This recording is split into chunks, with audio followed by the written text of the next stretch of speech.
SER Podcast. La cartelera busca al público familiar con la quinta entrega de Toy Story. Los juguetes más famosos y queridos del cine vuelven con una historia sobre la relación de los niños con la tecnología y sus efectos.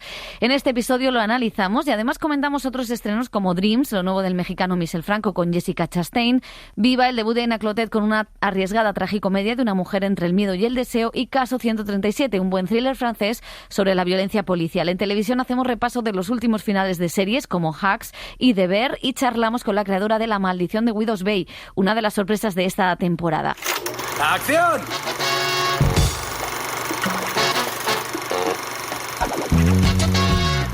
El cine en la SER con Pepa Blanes.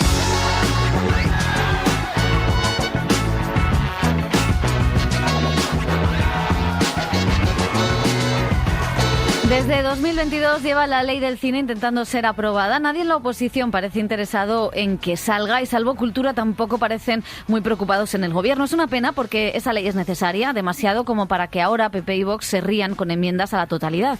Es cierto, como dicen los productores, que la ley se ha quedado vieja ante la IA y otros cambios vertiginosos en la industria. En eso se ampara el PP, pero me extraña que el partido no haya encontrado nada que destacar en esa norma. Todo está desfasado, ¿en serio? ¿Tampoco la definición de productor independiente que tanto necesita la industria para paliar la de la ley audiovisual? El PP debería saber que esto es importante, porque imagínense, así por pensar, que una plataforma como Movistar o Netflix se acoge a eso para producir solo con empresas grandes, que no son independientes realmente, pero que con esa falla en la anterior ley sí pasarían por serlo. Pues que tendríamos uniformidad en el cine y la televisión. Me pregunto si para el PP también está obsoleta la parte de ayudas a las directoras mujeres. Y me gustaría preguntarles qué les parecen las enmiendas de Vox, un partido con el que comparten muchas cosas, incluso algunos gobiernos. Un partido que dice que la ley profundiza en un modelo basado en subvenciones.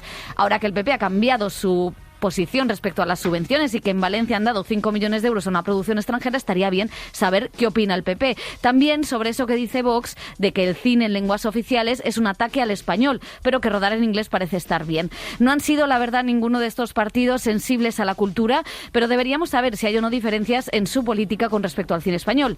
Ahora que volvemos a recordar el no a la guerra, quizás sigan en ese momento instalados y para ellos la cultura sirva más de castigo que de otra cosa. En fin, no hay nada nuevo, pero da pena ver que pocos o casi nadie en el Congreso de los Diputados tienen sensibilidad y preocupación por mejorar el cine español, y más después de los años poderosos que estamos viviendo.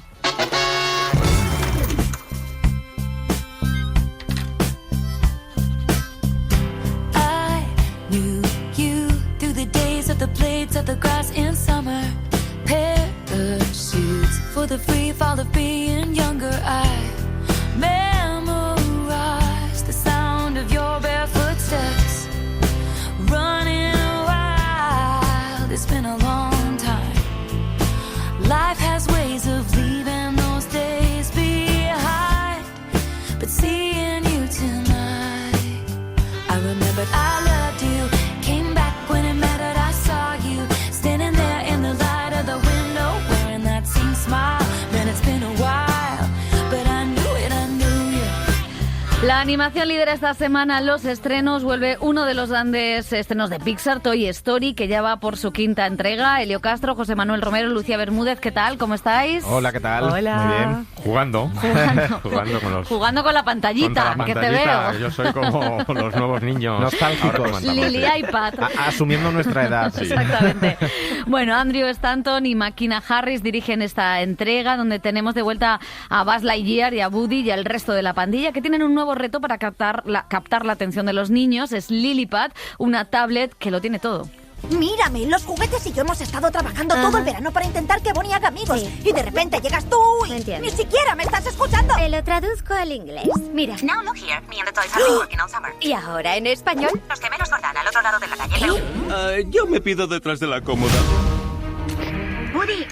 Jessie, hola. ¿Está la cosa tan mal por ahí para los juguetes como dicen? Cada día encontramos a más juguetes abandonados. ¡Es el fin! La tecnología también ha invadido nuestra casa. No sé qué decirte, Jessie. Los juguetes sirven para jugar, pero la tecnología sirve para todo. Bonnie me está dejando por un aparato.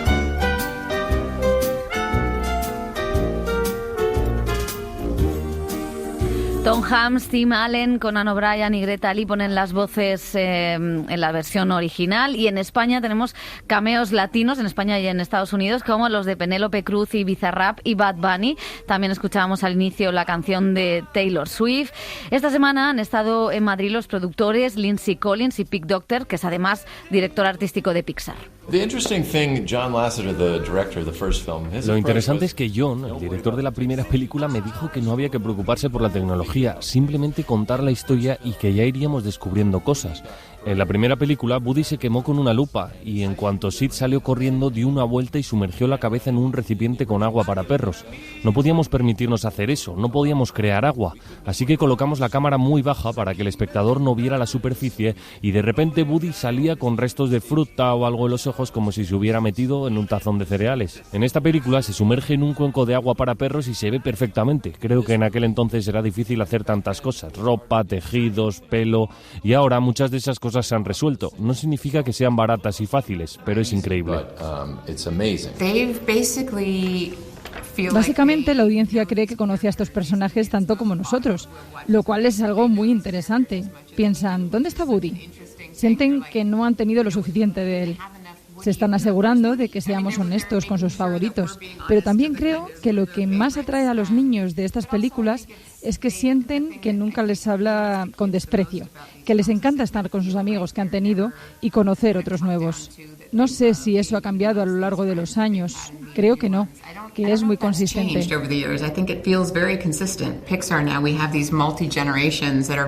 Ahora en Pixar tenemos a estas multigeneraciones que están muy involucradas en la narración, así que siempre aportan una nueva perspectiva. Por ejemplo, la calvicie y la barriga de Woody fue una idea de nuestro story artist de 20 años, que pensó que sería divertido.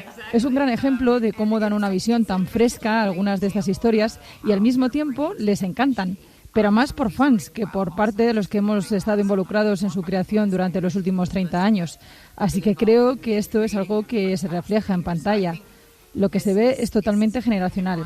Es una especie de combinación de visiones que hace que parezca realmente fresca.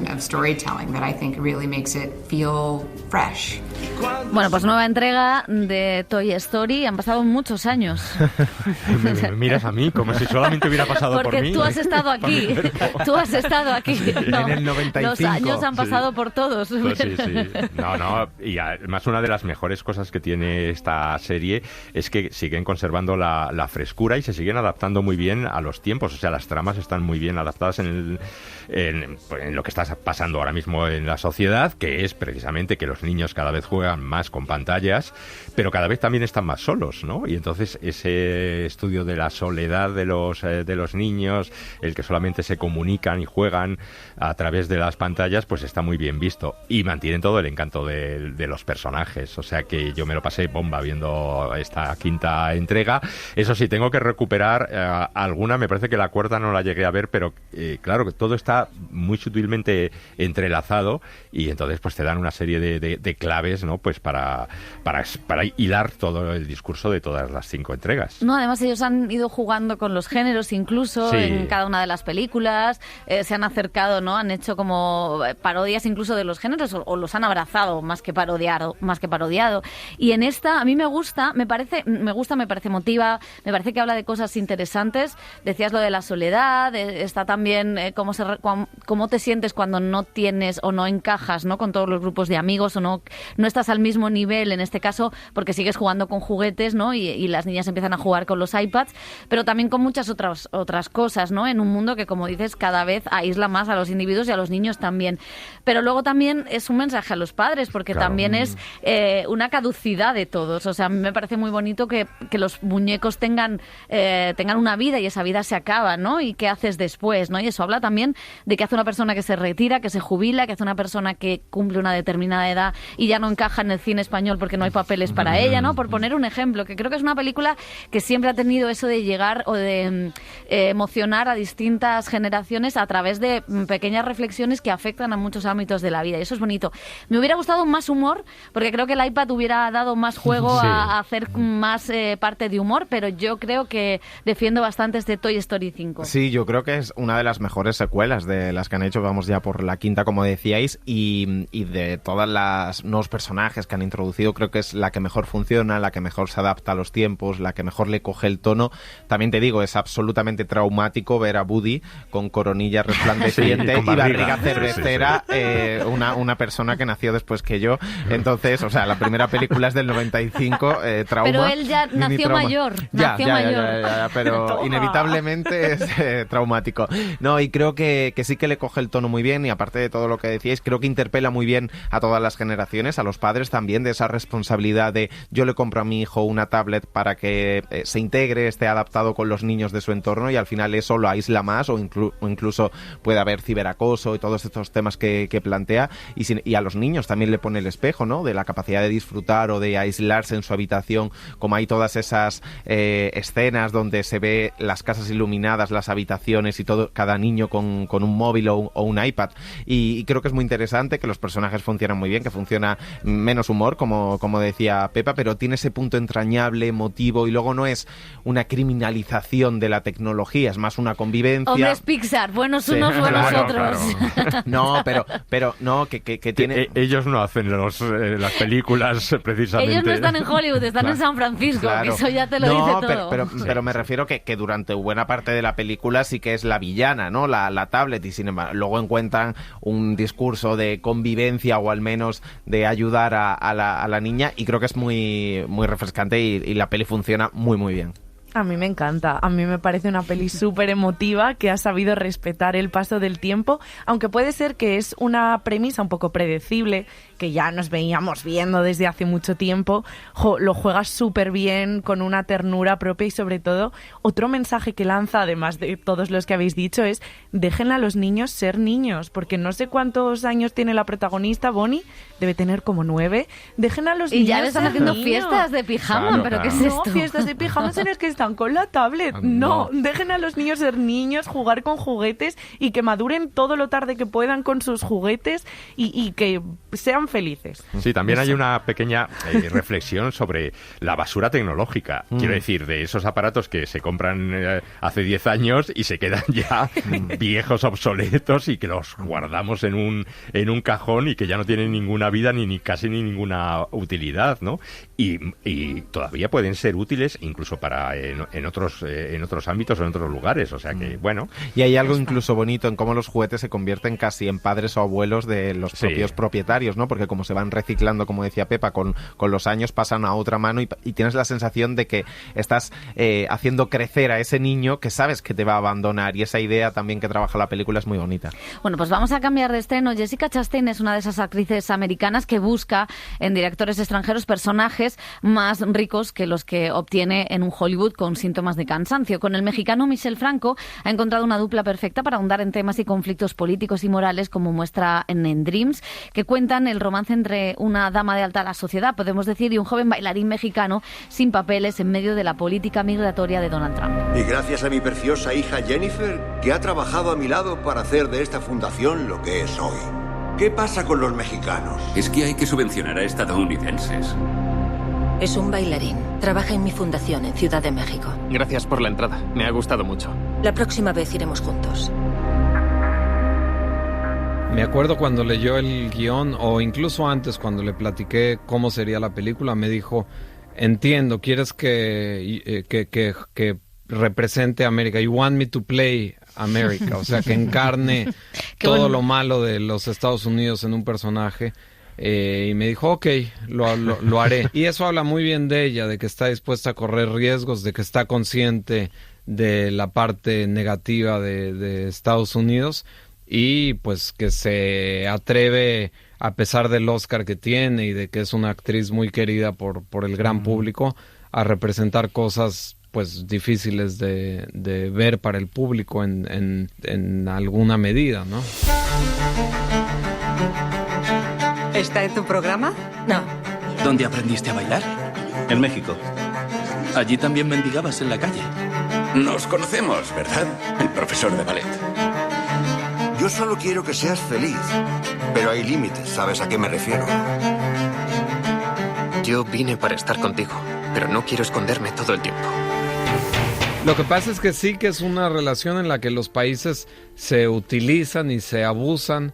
Y bueno, queda claro que Estados Unidos es el país que está encima, que siempre termina decidiendo, como acabamos de vivir ahora semanas violentas en México también, que tuvieron que ver con órdenes de Trump, ¿no? O sea, la agenda entre los dos países, sin importar que sea un presidente republicano o demócrata, siempre está dictada por el país fuerte.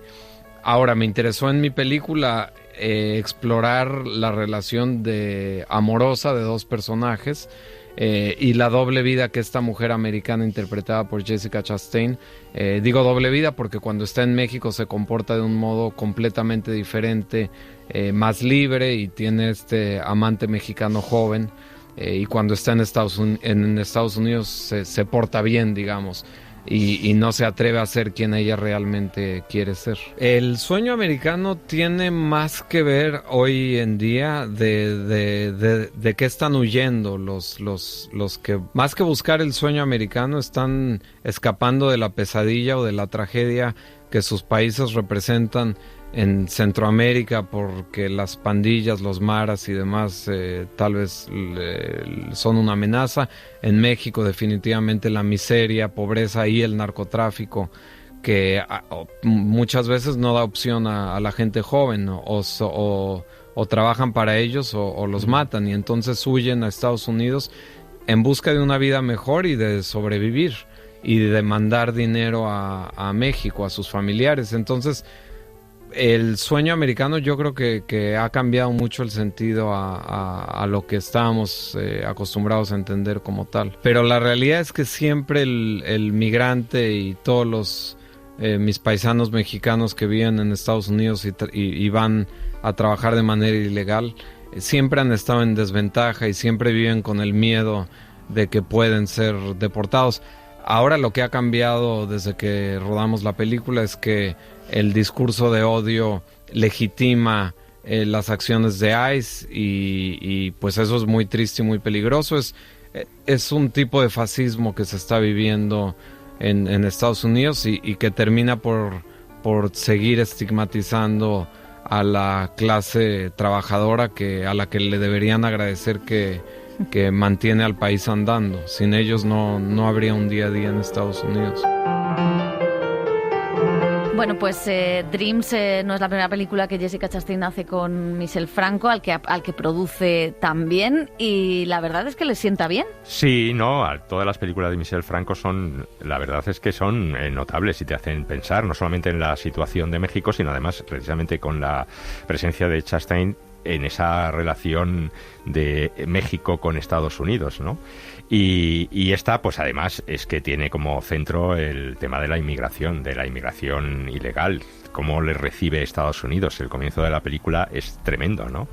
De unos inmigrantes ahí abandonados en un camión hasta que llega alguien para sacarlos y cobrar pues lo que les tiene que cobrar para que ellos se vayan por los caminos allá de Estados Unidos o que crucen la frontera, en fin, que tiene imágenes muy potentes. Y aquí te plantea la presencia de una mujer, pues sí, rica, de alta sociedad, además muy sofisticada, relacionada con el mundo del arte, de buena familia.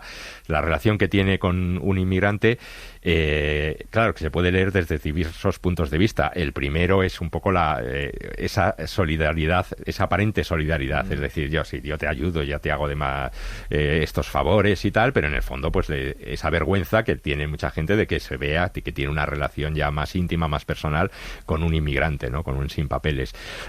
Y como se dice abiertamente en la sociedad norteamericana, esos prejuicios que se tienen contra los mexicanos, se habla directamente de los mexicanos, cuando la persona que está limpiando, por ejemplo, las oficinas está absolutamente delante de ellos, ¿no? Que hay alguna escena.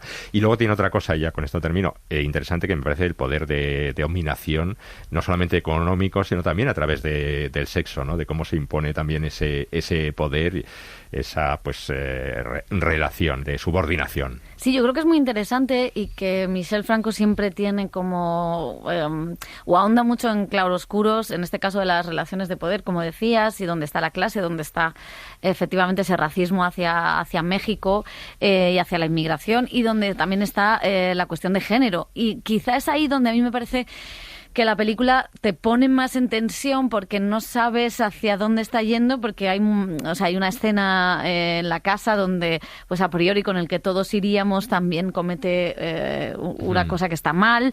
Entonces, bueno, creo que a mí me parece que como todo su cine es excesivamente cruel y a veces esa crueldad no se necesita. Me gusta más o me quedo más con el retrato de cómo Estados Unidos trata a sus trabajadores, porque al final es mano de obra a la que explota de una manera desesperada.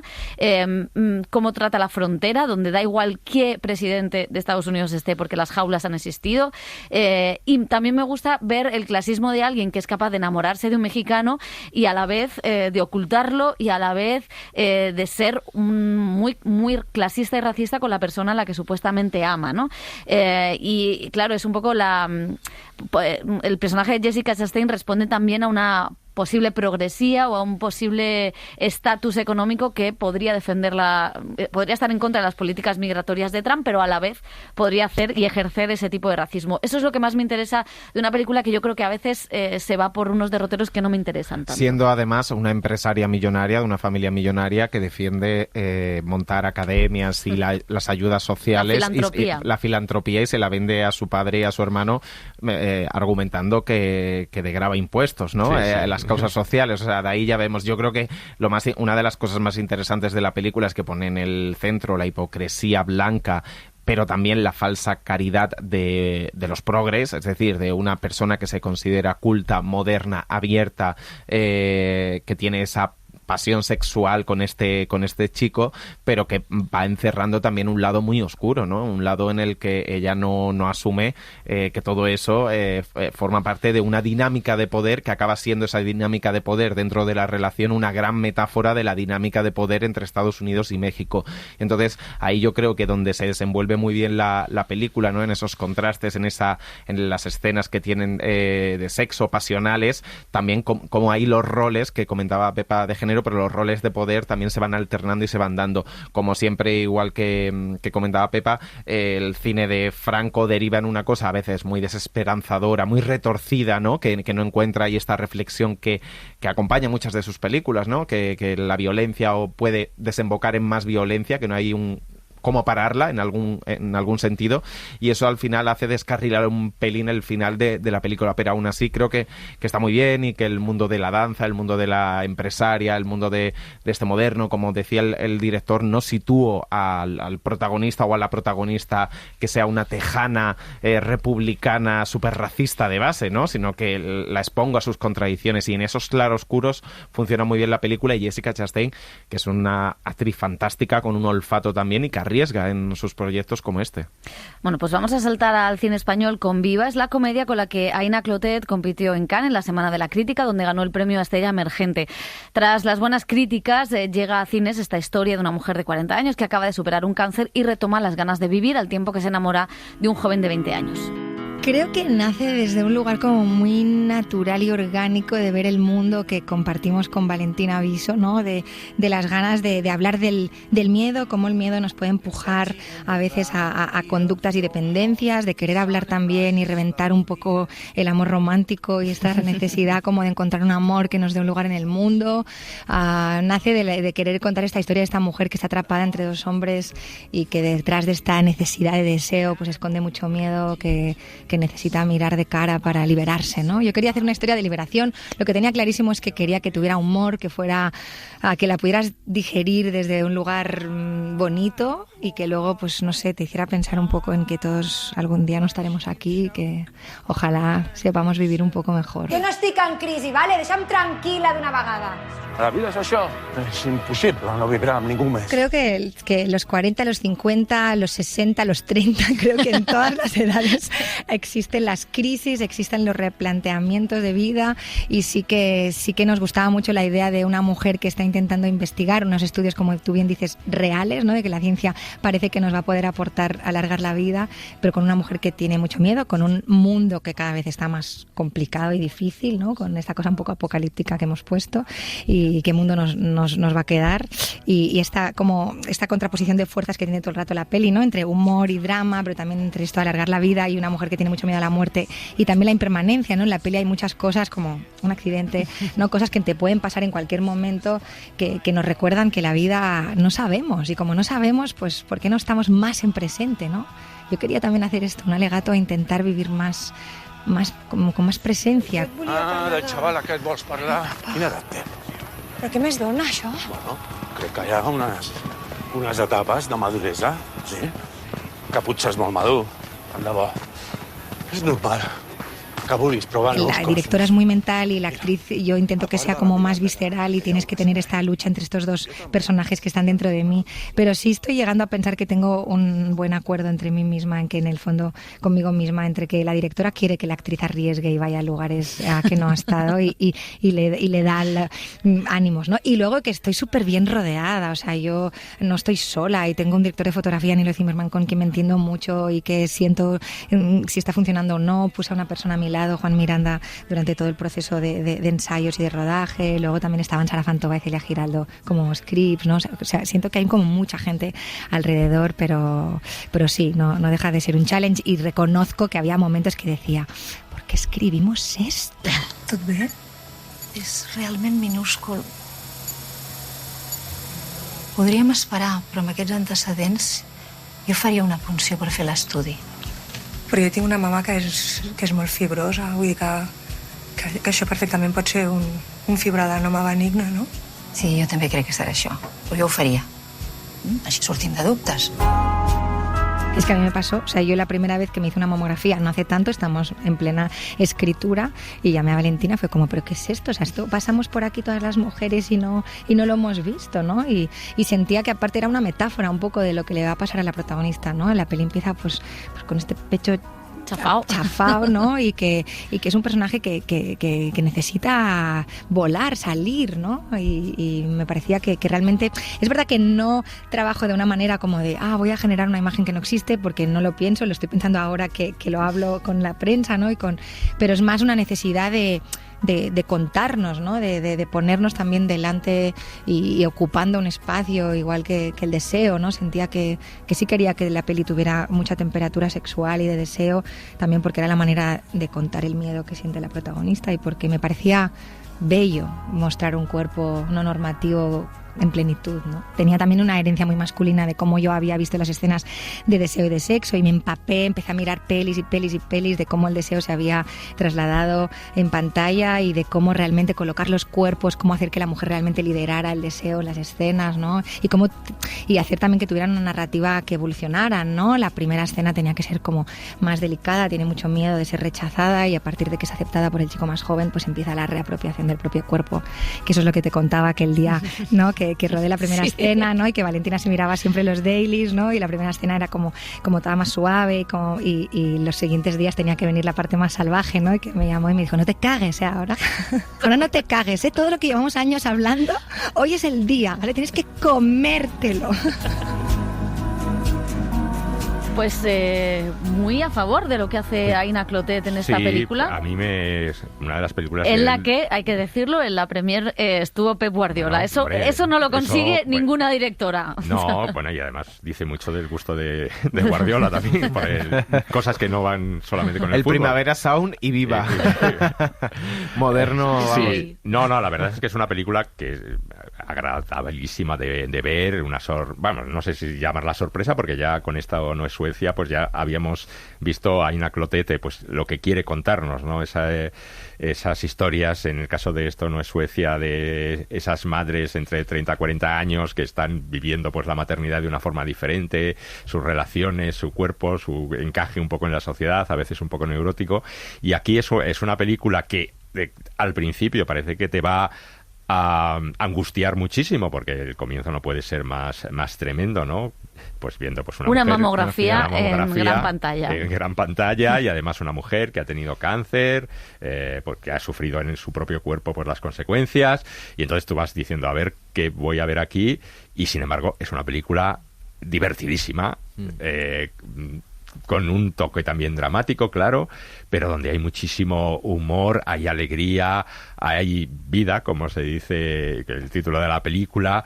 Está estupendamente interpretada por ella, que hace de una mujer también a veces caótica, confundida en el momento vital que está viviendo. Se tiene que replantear las cosas con su pareja, con su madre, en su propio trabajo, y además es una bióloga de prestigio que está estudiando la longevidad de las células, ¿no?, cómo la vida humana puede vivir 120 años y sin embargo está viviendo al límite de la vida, preocupada por su enfermedad, pero inconscientemente está bordeando la muerte en muchas circunstancias, ¿no?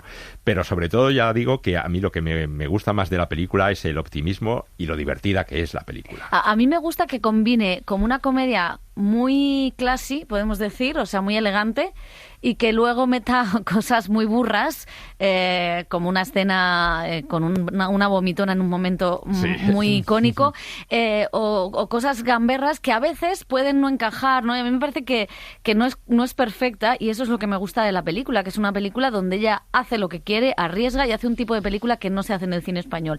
Es divertida, a veces quieres matar a todos los personajes porque todos te caen mal, pero creo que también está la gracia en acompañar a personajes y vivencias, ¿no?, que en este caso es romper con una vida establecida, porque ese deseo de vivir o de vivir experiencias o de follar directamente, que es una de las cosas que más pasa en la película, es tan fuerte que lleva a los personajes a esas ganas de vivir. Y yo creo que tiene mensajes interesantes y retratos del cuerpo femenino muy, muy potentes. Decíamos esa mamografía, pero hay una biopsia, hay un cuerpo después de haber pasado una mastectomía, y yo creo que son cosas que el cine muchas veces no enseña. Y hablábamos de la peli de Angelina Jolie, no enseña el cuerpo de la mujer. Y aquí se enseña todo, y creo que eso es muy positivo en una mujer de 40, iba a ser un personaje de 30, al final es una mujer de 40, y creo que son pequeños cambios en la industria con pequeñas historias de directoras que son realmente muy importantes, y encima hacerle una película en la que sales bien del cine, ¿no? Que eso yo creo que es importante también. Sí, estoy de acuerdo con vosotros, y toma muchísimos riesgos esta película y encuentra un equilibrio imposible entre drama y comedia, y además con unos personajes que pueden resultar ariscos, incómodos, con los que el espectador no empatice. Confía mucho en un público adulto, maduro, que también quiere ver las contradicciones de alguien, que no necesita empatizar todo el rato con ese personaje, que entiende cómo es la vida. La película está, nunca mejor dicho, muy viva todo el rato, es muy caótica, pero tú entiendes las decisiones, el por dónde se va, el frenesí que tiene, los bajones, también el paternalismo de mucha gente diciéndole lo que tiene o no tiene que hacer, y ella lo que siente. Y creo que la película tiene una fuerza, y también una fuerza visual. Creo que hay escenas fantásticas que tiene, logra componer unos planos muy bonitos en muchísimas ocasiones. El sexo, la manera de rodar el deseo, el sexo, le da una vuelta completamente a muchas de las cosas que habíamos visto, y creo que sí que encuentra muchos puntos, y aunque a veces desconectes o digas, hay muchas cosas que mete, ¿no?, como el cambio climático, esta sequía en Barcelona, que no llega a ser distopía, pero es algo cercano, pero yo se lo compro todo porque creo que envuelve bien la película y lo que quiere contar, y es una película, a mí la verdad es que me gusta fantástica, mucho, y creo que es uno de los grandes debuts del año en el cine español. Bueno, pues de una comedia con tono francés nos viene bien para continuar con otro estreno galo, como es Caso 137. Es un thriller de Dominique Moll sobre la violencia policial en una manifestación de los chalecos amarillos. ¿Cómo justifica su gesto? Somos investigadores de la IGPN, la policía de los policías. Investigamos las faltas que puedan cometer algunos policías. Ha sido una enfermera del hospital quien me ha dicho que pusiera una denuncia. Es por mi hijo, Guillo. Fue en la manifestación del sábado. Un policía le dio con una bala de goma. Los polis que lo hicieron, ¿saben quiénes son? Mierda, si no hizo nada. Esos hijos de puta lo derribaron sin que hiciera nada. Baja ese tono. Si es mi palabra contra la suya, no servirá. El director disecciona las diferentes imágenes, móviles, cámaras de televisión, cámaras de seguridad para buscar la verdad de un caso en el que habla de asuntos internos, un departamento de la policía que busca democratizar la institución. Desde el punto de vista cinematográfico me interesaba que, por un lado, fuera una película de género, una investigación policial con suspense, tensión, giros, pero que al mismo tiempo permitiera cuestionar ciertos temas sociales. Y dentro de eso, algo que me pareció especialmente especialmente interesante fue la importancia de las imágenes. Estas investigaciones sobre la violencia policial se basan en gran medida en imágenes y cuando no existen es complicado demostrar los hechos.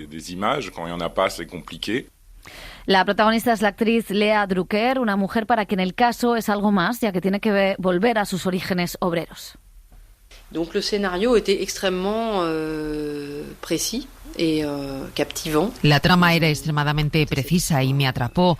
A través de la investigación entendemos las herramientas de estos agentes, sus límites, su función, pero también su dimensión humana.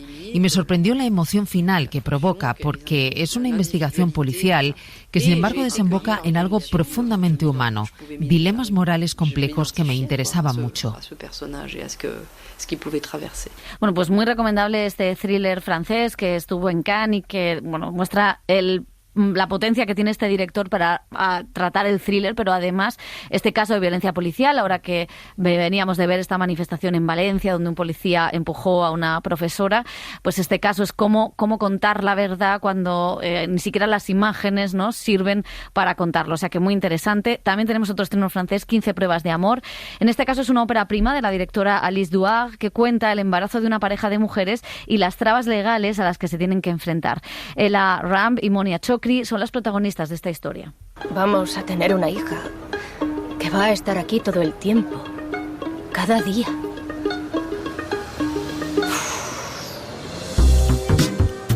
¿Cómo lo habéis hecho? ¿Hemos hecho el amor? Ya, no. ¿Es niña? Sí. Qué bien, genial. ¿Y no tendrás celos? ¿Celos de qué? ¿Puedes cuidar de Erika? No puedo. ¿No querías practicar? Espera, no te vayas, échame una mano. Oye, la canguro eres tú. A mí no me pagan.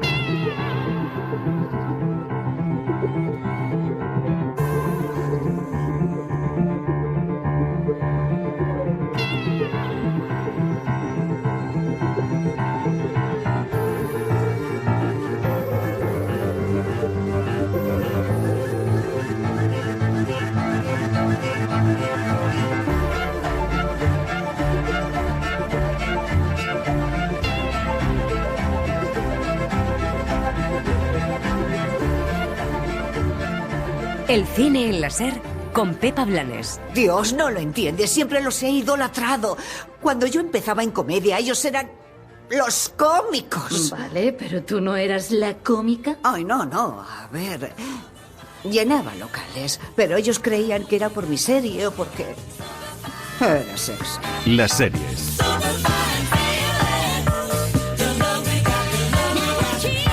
Niego a que me recuerden como les dé la gana a otros, como una rajada o la persona que se cargó el late night o como una histérica. Me he dejado la piel y llevo mucho tiempo luchando. Se me recordará por mis logros, por mi éxito.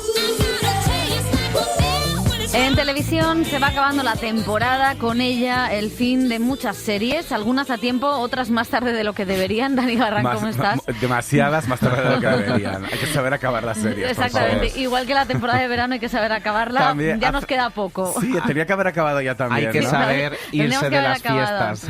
Siempre. Bueno, ya hemos comentado el final de Euphoria, una temporada en la que los tres coincidimos que no nos gustó, pero teníamos pendiente hablar de más despedidas. Por ejemplo, una que también es bastante célebre, la de nuestras cómicas favoritas, las de Hacks.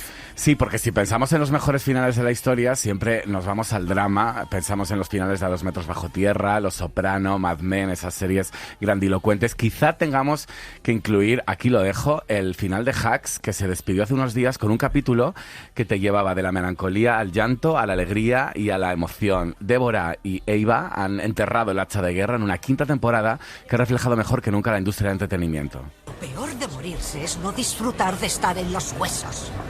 Esa es mucho mejor. Sí, esa es la mejor. Mierda. ¿Qué? Dios. Débora, tenemos que irnos. Puede que no me queden 30 años, pero me da para otro espectáculo. ¿Qué quieres decir?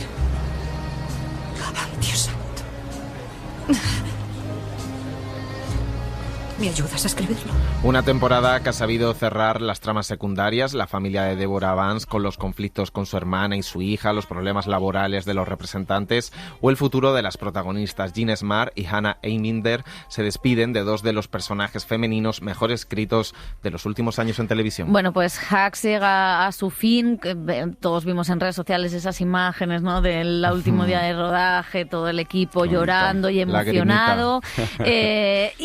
Por lo que creo, está a la altura de las circunstancias. Yo creo que sí, desde luego. Creo que ha sido una temporada además muy buena, muy redonda. Bueno, es verdad que la serie ha tenido sus altibajos, no ha sido siempre equilibrada, sobre todo cuando iba y venía en esa relación entre ellas, a medio camino, pues entre la amistad y las zancadillas. A mí se me hacía un poquito repetitivo. En esta temporada, ya con ellas más serenas, completamente amigas, profundizando en otros temas, me ha interesado mucho más. Y Hacks me parece importante porque no ha dejado de hablar nunca de la vejez, del entretenimiento, del machismo, de la sororidad entre mujeres y también de la diferencia generacional y de que es posible una amistad entre dos mujeres que se llevan tantos años pero se retroalimentan muy bien y cada una aporta algo en la relación. Los personajes secundarios creo que en esta última temporada han pasado a un segundo plano. Me alegro de que lo hayan hecho. Las importantes son ellas, los personajes brillantes son ellas. Que se vayan el resto.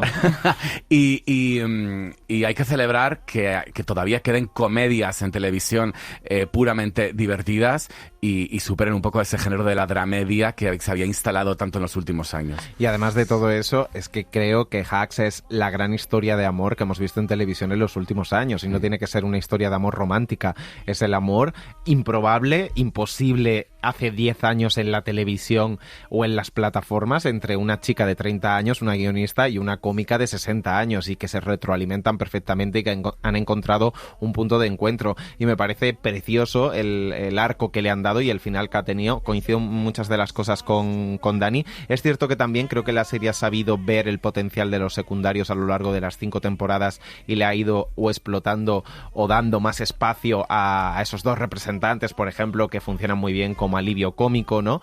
Y luego sí que la última temporada se ha centrado en ellas, en sus motivaciones, en su desarrollo personal, en su futuro, en cómo ven la vida, y creo que ha sido una serie súper especial y que demuestra lo difícil que es escribir comedia, lo difícil que es saber acabar una serie a tiempo con 5 temporadas, porque ha habido algunas temporadas más irregulares, con capítulos más repetitivos, como decía Dani, más bache, pero aquí, sin embargo, creo que han sabido cerrarlo muy bien, que le han dado todo el cariño a estas protagonistas y que va a ser una de las comedias y de las series en general más recordadas de esta década, porque creo que ha funcionado muy bien y también ha contado muy bien la propia televisión y el entretenimiento por dentro, además de esta preciosa historia entre dos mujeres. Bueno, pues Hacks se despide, quedará ahí porque se pueden ver las series una y otra vez, pero ya no hay más temporadas. También se despide de Ver, que estrena su temporada final, quizá con menos interés. Sí, recordemos además que nació con una premisa bastante interesante, el bloqueo existencial, la depresión del personaje principal interpretado por Jeremy Allen White tras la muerte de su hermano. Una serie llena de estrés, ansiedad, con un ritmo frenético por crear el mejor restaurante de primer nivel. El creador Christopher Storer sigue en esta última temporada poniéndoles palos en las ruedas. Se vende el edificio, el negocio se inunda por una tormenta, los proveedores ya se niegan a servirles y van justos de personal. Esta quinta y última temporada recupera a Jamie Lee Curtis como la madre de Carmy, un desquiciado papel por el que ganó el Emmy. Es que hay tanto ruido. Hay tanto ruido. ¿Cómo que? ¿Qué? La gente no puede cerrar la puta boca. Sí. ¿En serio? Sí, digo la verdad. Bueno, pues es verdad que de Ver las últimas han flojeado bastante, pero me parece que creo que es una de las series que no deberíamos olvidar, porque esas 2 primeras temporadas mostrando lo que es el síndrome del trabajador quemado, lo que es la explotación a través de la cocina, que es algo que luego vemos en todo el glamour y no paga a sus becarios y todas estas cosas, me parece que ha sido una serie que en ese sentido es importante y eso sí que quedará sí, para hombre, la historia. Y ha convertido en absoluta estrella a Jeremy Allen White, que ahora se lo rifan en Hollywood, va a estar en la nueva película de Sorkin, esta especie de secuela de la red social, y para todos los actores, ¿no? A Joe DeViri presentaba en Venecia el año pasado película con Luca Guadagnino, o sea que estamos ante una serie igual que Hacks, que a Hannah Ebinder, que ha estado en el Festival de Cannes, los ha lanzado completamente al estrellato. Yo tengo bastante curiosidad para ver cómo cierran esto y si solo se pueden regodear un poco en esta tragedia y hay algo de luz para los personajes. Pues veremos. Esta temporada nos hemos despedido también de la primera temporada de una de las sorpresas. La maldición de Widow's Bay acaba de emitir su final en Apple TV, pero ya está renovada. Sí, como decías, ha sido una de las grandes sorpresas de la temporada, una de las pocas series originales, esto también hay que aplaudirlo. La maldición de Widow's Bay llegó sin hacer mucho ruido a Apple TV y poco a poco ha ido sumando fans hasta su 10º episodio. El último de los fans ha sido Guillermo del Toro, que ya ha dicho que es la mejor serie del año. Se nos ha adelantado. Estamos en junio. Le pega mucho esta serie. Widow's Bay es una pintoresca isla de Nueva Inglaterra en la que el alcalde tiene un sueño, que es convertirla en un destino vacacional. Vamos, como todos los alcaldes de España, conseguir que llegue el progreso, el dinero y el wifi a la isla, donde los lugareños viven atormentados entre supersticiones, supuestas maldiciones y una amenaza sobrenatural. Te niegas a aceptar nuestra historia, a aceptar la verdad. Yo te he aguantado durante años, pero ahora va a morir mucha gente. Yo sí que he aceptado la verdad, pero ¿sabes cómo es la verdad? Tiene esta pinta. Una instalación eléctrica anticuada, unas carreteras que necesitan reparaciones, no tenemos wifi en el puto siglo XXI y no hay dinero para pagarlo. Lo único que va a matar a la gente es la falta de infraestructuras. Bueno, eso es porque la isla ha estado durmiente, pero se está despertando. Y entonces es cuando pasan cosas malas. ¿Crees que la nieve de ahí fuera es natural? No, no es natural. Matthew Rice es el actor que interpreta a este escéptico alcalde, rodeado de personajes tan excéntricos como divertidos, porque lo más característico de la serie es el tono conseguido por su creadora, Katie Dippold, que conjuga el terror y el humor más sutil. Cada capítulo incluye homenajes a clásicos del terror, desde el slasher de Halloween al hotel embrujado del Resplandor, a la tensión de Tiburón, una variedad que consigue también un equipo de directores brillante como Hiro Murai, el director de Atlanta, o Ty West, que dirige la trilogía de terror X. Y has hablado precisamente con la creadora de la serie, que aprendió a hacer comedia de una de las grandes series de este género, que es Parks and Recreation, a la que recuerda mucho esta serie. De hecho, esta serie nació como un guión de Parks and Recreation. Durante 3 temporadas, Katie Dippold trabajó en esta sátira política protagonizada por Amy Poehler. De hecho, como decía, el primer guión lo escribió para este capítulo y finalmente volvió a él, trabajó más duro sobre él y acabó ganando entidad propia. La idea viene de su infancia. There is a boardwalk in New Jersey, in Long Branch, New Jersey, that had a haunted house that was terrifying. It had no business. Estaba contando de dónde venía esa idea, de que había un paseo marítimo en Nueva Jersey, que tenía una casa embrujada, aterradora, que siempre le gustó la sensación de ir allí con la familia y no saber si se iba a reír o a gritar, o incluso si gritaba y salía corriendo de la casa embrujada y luego no solo iba a desear volver a entrar. Y esa sensación es algo que siempre había intentado capturar y plasmar en la pantalla, esa alegría casi infantil de cuando corres asustada con una emoción peligrosa. Y como buena fan del terror, homenajea, como decía José, las grandes películas de terror de la historia, desde Halloween al Silencio de los Corderos, la única que nos dice le sigue asustando hoy en día. Gracias a su experiencia en comedia y a una extensa sala de guionistas, ha logrado un tono equilibrado entre sustos y carcajadas. The first version of it was much more comedic, and it wasn't very scary or tense. Y reconocía que la primera versión era más cómica, no tan aterradora ni tensa, y que tuvo que ser honesta consigo misma y admitir que pues no sabía si iba a poder ver esa serie, ¿no? Porque como fan del terror también quería que se tomara en serio, quería tensión real y que se asustara a la gente. Y ahí es cuando se dio cuenta de que lo mejor era yuxtaponer la tensión y la comedia para que se retroalimentasen y no se socavasen mutuamente. Encontrar situaciones que lo lograran y ser implacable con cada chiste. Y otra de las grandes bazas de la serie es su elenco. Los personajes que rodean al protagonista sostienen la serie y crean situaciones absurdas. Un elenco de lo más variado de todas las edades, como Kate O'Flynn o Stephen Root, y Matthew Rice, que es en uno de los grandes papeles de su carrera. I think He is truly one of the greatest actors of all time. I think this man can do anything. Dice que es uno de los mejores actores de todos los tiempos, que puede hacer cualquier cosa, que es un actor dramático increíble, pero que también tiene algo que le recuerda a Charles Chaplin por esa genialidad y la comedia física. No sabía lo gracioso que era, pero entendió perfectamente que era gracioso, que era el gracioso de la serie. Bueno, pues yo creo que es que están muy bien escritas las bromas, muy bien insertadas, que eso es lo más difícil, insertar las bromas que tengan su tempo, y más cuando estás jugando con géneros. La broma de las brujas quemadas me parece fantástica cuando llega el periodista del New York Times, y me parece que al final es una serie que recrea con esa tensión y esa comedia mucho de lo que vivimos. Sí, yo creo que está muy conseguido el tono. Hay una escena en la que hay un personaje terrorífico que persigue a la protagonista. Es una escena larguísima en la que están como 10 minutos persiguiéndola y al final te acabas riendo muchísimo. O sea, pasa muy bien de ese terror o de ese suspense a la comedia. Creo que los personajes están de 10, o sea, todos ellos con sus excentricidades completamente... personajes que podrían estar en cualquiera de nuestros pueblos. A mí me recuerda mucho a ese costumbrismo y cómo está narrada. Y a la vez podrían estar en Twin Peaks, sí, porque hay algo de eso, luego, ¿no? De hay algo de eso, hay esa atmósfera, todos esos homenajes a las películas del terror creo que también están, al slasher, a la casa encantada, al terror gótico, con ese episodio más cápsula, ¿no? Que va al pasado.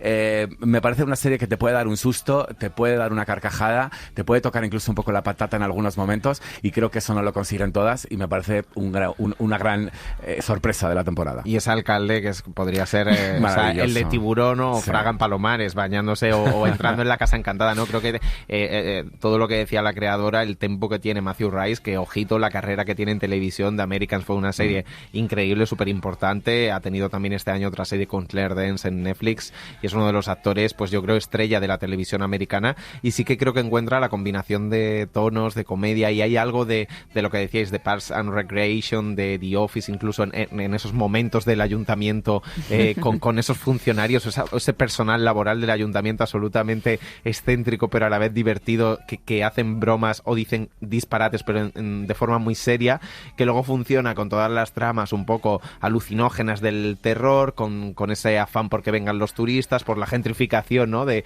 cómo quiere que los cafés sean cuando vengan los turistas, la idea de Casa Encantada en ese hostal, y creo que ha hecho algo como muy improbable, muy sorprendente para lo que estamos acostumbrados, y que es una de las sorpresas de la temporada por méritos propios, porque es original y porque ha cogido el tono de algo que podría ser muy tonto o muy naif en algún sentido, y sin embargo pues tiene mucho, como que tiene una entidad propia la serie, y lo ha conseguido.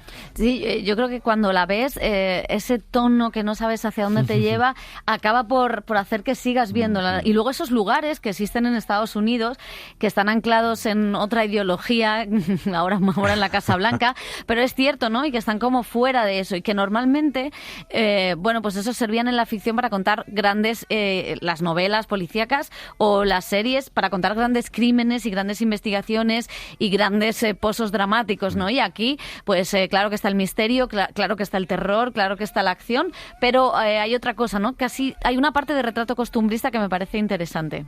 ¿Algo más que añadir? Nada más.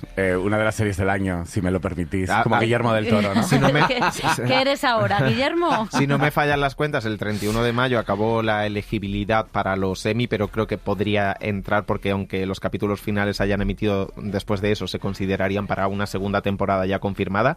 Y va a ser interesante, sobre todo porque este año Apple TV es la que ha apostado por más contenido original. Tiene Pluribus de la temporada pasada para nosotros, pero tiene también Margo, tiene Problemas de dinero, La maldición de Widow's Bay, con lo cual va a ser interesante ver el peso de las plataformas, me refiero, si Netflix sigue sacando pecho, HBO en qué momento está, para calibrar un poco la situación de la industria de cara a los premios.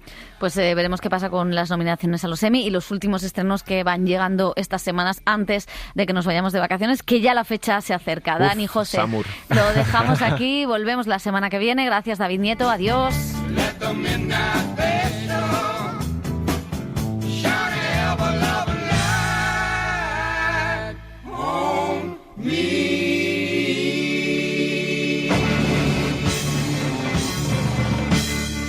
¿Crees que esto es difícil? No sabes lo que es eso. A ti te descubrieron en Internet cuando a los 20 eres afortunada. Quizás sea afortunada, pero también soy buena. Eso es de esperar. Ser buena es lo mínimo, es el punto de arranque. Tienes que ser mucho más que buena. Y aunque seas genial y tengas suerte, debes trabajar la hostia de duro. Y aún así eso no basta. Hay que picar piedra y no terminas en la puta vida. Y cada día es más duro. Mucho más duro. Así que no te quejes de que te hago la vida difícil. Para no perderte ningún episodio, síguenos en la aplicación o la web de la SER, Podium Podcast o tu plataforma de audio favorita.